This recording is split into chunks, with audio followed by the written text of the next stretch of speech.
Y vamos a charlar unos minutos con Martín Zurita, que es titular de la Asociación de Institutos de Enseñanza Privada de la provincia de Buenos Aires, porque es de imaginar, por supuesto, él nos lo podrá confirmar o no, que en este escenario económico que se plantea respecto de lo que tiene que ver con los aranceles y las cuotas de los colegios privados, probablemente muchas familias hoy estén recalculando cómo seguir, cómo continuar, seguramente los establecimientos también, porque de alguna manera tratar de hacer un acuerdo social en el que todos podamos entre todos seguir adelante y no perder matrícula también debe ser motivo de preocupación y de análisis permanente.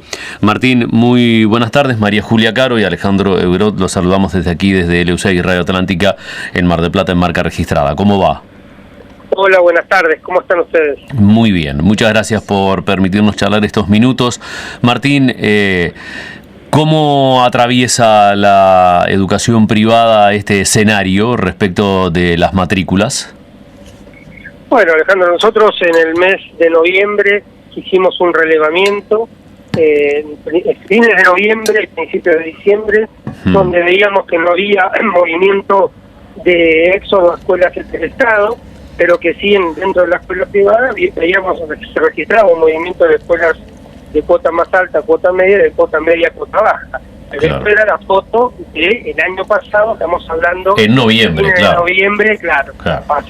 Cambió el panorama del país. Nosotros celebramos nuevamente en el mes, la primera semana de marzo, y esta semana vamos a presentar oficialmente, seguramente pasado mañana, los resultados del informe que hemos hecho nosotros, el relevamiento, y IEPA pertenece a CAME, el Departamento de Estadística de CAME ha realizado el informe de procesar toda esa data que nosotros le proporcionamos, y te puedo adelantar, después me gustaría que hablemos en otra oportunidad con los datos bien concretos, sí, pero claro. Que esa foto que teníamos en noviembre, lamentablemente no es así, hoy tenemos menos alumnos que el año pasado.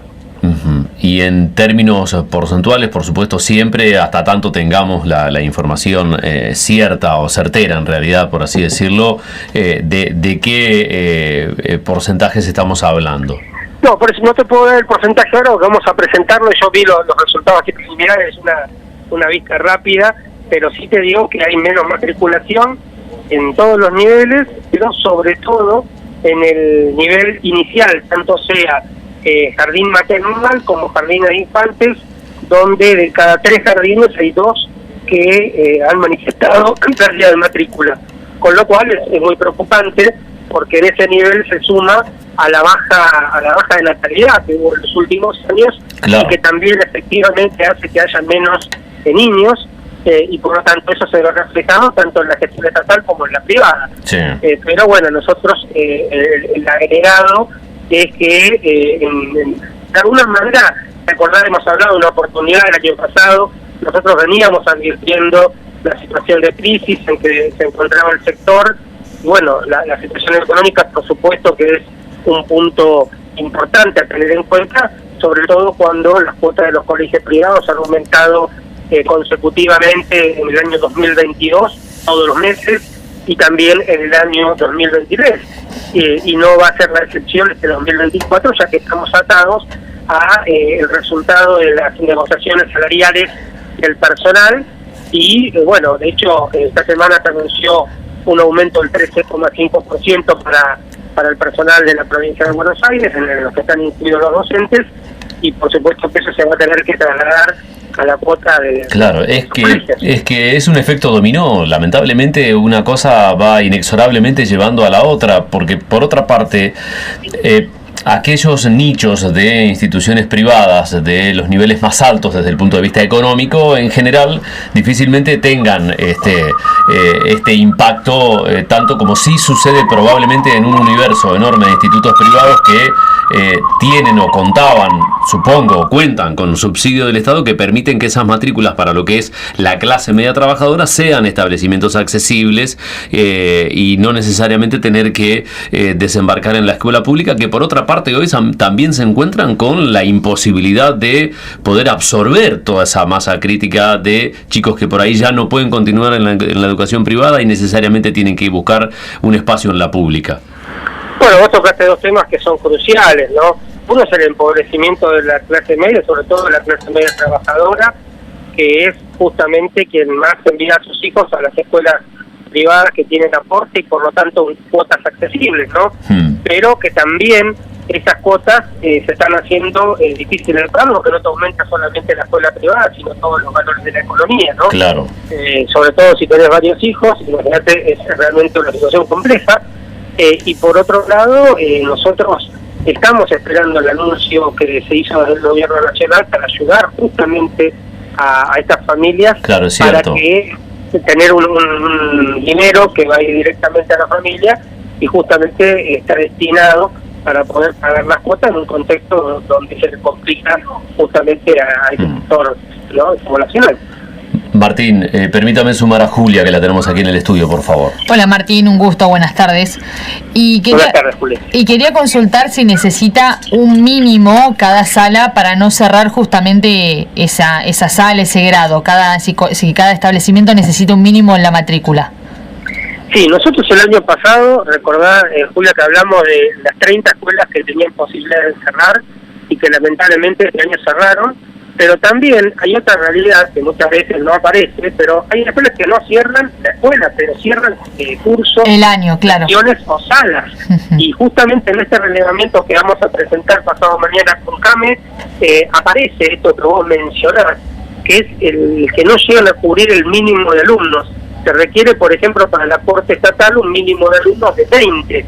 Y hay muchas escuelas que, sí, para mantener la fuente laboral, a pesar de no tener la cantidad de alumnos, bueno, decidieron mantener abiertos los cursos, ¿no? Con esta problemática que nosotros, por supuesto, vamos a llevar a las autoridades provinciales, teniendo en cuenta la situación crítica en la que estamos, que se pueda contemplar, para que las escuelas no pierdan el aporte estatal. A lo mejor no tiene ese dato, pero le consulto. Hacía referencia a que las salas maternales o los primeros años de inicial eran los que estaban teniendo más baja. ¿Esto es porque directamente no están dentro del mercado educativo, llámese público o privado, porque a lo mejor buscan otra alternativa de privado o se van a la escuela pública, o directamente todavía no empiezan la escolaridad en esas tempranas edades? Bueno, acá hay un fenómeno que realmente es para estudiar, ¿no? Nosotros estamos en los primeros esbozos de lo que está ocurriendo, pero es el tema pandemia. El tema pandemia cambió muchísimo el comportamiento de muchas familias en la Argentina con respecto a los jardines maternales. Recordá que en aquel momento era realmente ilógico decir que por Zoom a un niño maternal uno podía dar clases, sobre todo cuando los padres, el objetivo número uno es el tema de poder trabajar, ¿no?, mientras reciben escolaridad a sus hijos. Sí. Y eso los padres lo solucionaron de otra manera, o sea, no con la escuela, sino con pagándole a una persona para cuidar, o llevándolo, claro, exactamente. Sí, sí, y pero eso hemos perdido matrículas, y por otro lado habría que ver qué es lo que pasa si efectivamente esa matrícula, que por otro lado el Estado tiene muy pocos jardines maternales, la mayoría de los jardines maternales son privados, y generalmente onerosos, porque la reglamentación para los jardines maternales es un tema que tienen pocos chicos, muchos maestros, y la verdad que es una ecuación difícil, donde tampoco hay aportes del Estado para los jardines maternales. Claro. Sí, de hecho, Martín, muchos municipios ni siquiera lo tienen legislado, la actividad del jardín maternal. Tal cual, y de hecho también hay muchísimos jardines clandestinos que nosotros siempre agregamos para que esto no ocurra. Después a veces hay casos que se han hecho mediáticos y demás, y también, además de no tener el control que corresponde del Estado, es una competencia desleal para nuestros institutos que tienen que pagar AFIP, RT, salarios que estipula el Estado, y que no podemos competir contra otro tipo de propuestas. Martín, y también le quería consultar, usted hizo referencia de que los que estaban amenazando el año pasado, los colegios que estaban en duda si cerraban o no, bueno, este año finalmente terminaron cerrando. ¿Qué pasa este año? Y si se pudiera dar, ¿los ciclos terminan? Quiero decir, ¿termina el año escolar o en el medio podría haber alguna situación adversa que en el medio te dejen sin escolaridad?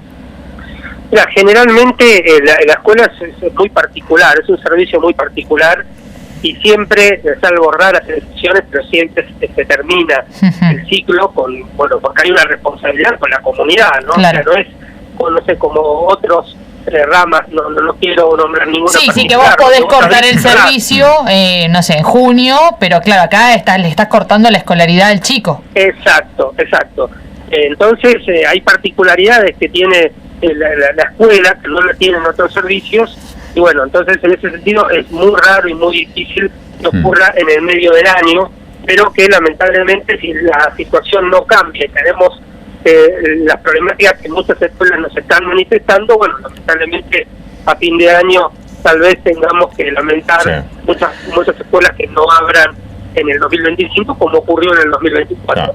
Zurita, por último, y agradeciéndole enormemente esta posibilidad de charlar, primero, bueno, quedar comprometidos a que cuando tengamos los datos ciertos respecto de toda la información volcada en cuanto a las consecuencias de esta crisis económica, podamos compartirlo y charlarlo, y esto agregado a esta charla, ¿qué piensa usted de esta idea del gobierno nacional declarar a la educación como servicio esencial? Nosotros apoyamos, de hecho hemos ido al Congreso, a la Cámara de Diputados, a dar nuestro punto de vista, porque creemos que hay un derecho fundamental, que es de los niños, jóvenes, adolescentes a recibir educación, amparado por leyes nacionales e internacionales, y que realmente, a pesar de que también reconocemos el derecho que tienen los docentes a huelga, deben encontrar otros caminos para que los únicos perjudicados no sean los alumnos y también las familias, porque no solo perjudica a la escolaridad de los alumnos, sino a la organización de la vida familiar, y realmente es una historia repetida en nuestro país, en caso de provincias como Santa Cruz y Chubut, donde han tenido años prácticamente sin ciclos escolares, y los alumnos pasados de año en forma obligatoria con un título que es un papel que no les sirve. Entonces creemos que es importante que se declare servicio esencial y que luego eso sea reglamentado. ¿La sociedad hoy cree que está lo suficientemente madura como para entenderlo de esa forma?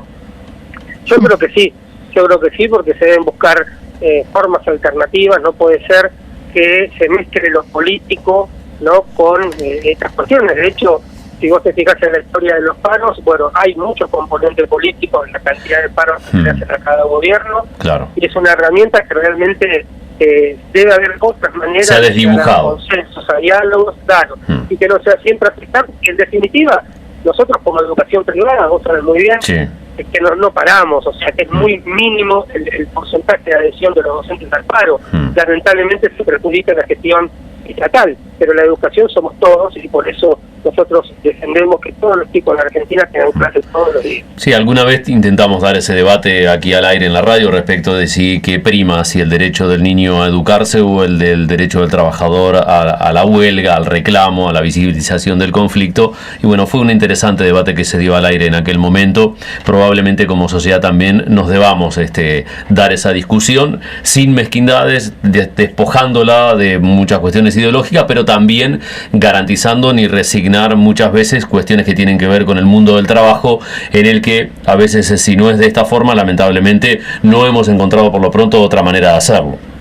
No, totalmente, pero fíjate que yo tengo recuerdos de paros que se han convocado por situaciones realmente insólitas, que no eran precisamente defensa del tema salarial o de cuestiones laborales, sino que tenían que ver con otros temas. Y bueno, acá se mezcla todo, y entonces ahí es cuando uno cuestiona y dice, bueno, ¿qué pasa, no? Alguna vez incluso se lo planteamos a algunos dirigentes gremiales sobre todo de la educación estatal, o si a veces en este afán de hacerlo en defensa de la escuela pública, no han sido los que más han perjudicado precisamente la posibilidad del fortalecimiento o el sostenimiento de esa modalidad.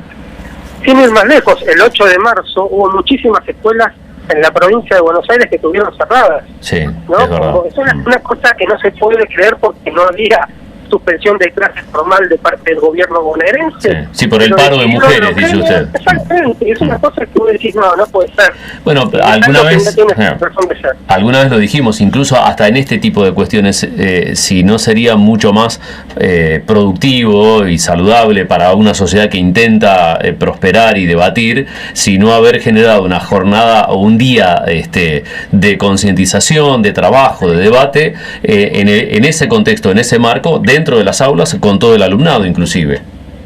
Totalmente, mucho más provechoso sería, y no de esa manera, en un contexto donde Argentina tiene la cantidad de población pobre que tiene, y sobre todo niños, adolescentes y jóvenes en situación de pobreza, que necesitan la escuela más que nunca, porque con educación se sale, con educación se nutre, ¿no? Sí, claro. Entonces, Martín, realmente somos...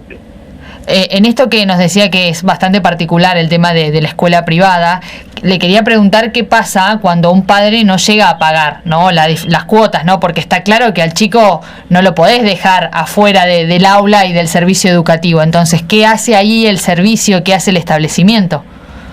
No, primero nosotros, el padre tiene un contrato con la escuela que es un contrato anual. Sí. Luego hay una parcialización de cuotas que vos pagás, y no solamente es el tema cuota, sino que es el tema reglamento, compromiso, claro, de la escuela que vos tenés que respetar ahora. Durante el año no se lo puede sacar a un chico por claro, no pagar. Claro. Eso uno le asegura la escolaridad y tenemos el derecho de admisión de un año para otro año. Claro, pero también se deben estar dando estos atrasos, que bueno, es muy común, esto no es solo de ahora, desde siempre, pero claro, se debe ver mucho más la mora ahora de los padres. Sí, nosotros el año pasado terminamos con 20% de morosidad promedio, en algunas escuelas más, otras menos, que se suma a una situación muy complicada, porque a fin de mes vos tenés que pagar los sueldos, tenés que pagar el 31, los servicios. Nuestros proveedores aumentan, y vos tenés que aumentar en un edificio educativo, con lo que contempla y con todas las medidas de seguridad que tiene, porque tenés una actividad que es muy especial, ¿no? Entonces, teniendo en cuenta la morosidad que hay, realmente se hace complicado para muchas instituciones, porque no todas tienen la misma espalda económica, no todos tienen la misma antigüedad, la misma cantidad de alumnos, y están posicionadas en un lugar que pueden colaborar más en momentos de crisis. Hay mucha heterogeneidad, ¿no? Por eso es un tema que también se ocupa, pero cuando las familias se acercan a la escuela y hay realmente buena voluntad, se trata de arreglar, hacer planes de pagos, ver de qué manera en momentos difíciles la escuela pone el hombro, la familia también, y eso vamos caminando juntos, ¿no? Ahí es cuando se habla de la comunidad educativa, ¿no? El sentido de pertenencia entre autoridades, propietarios, apoderados y la propia familia que se involucra con el establecimiento. Totalmente.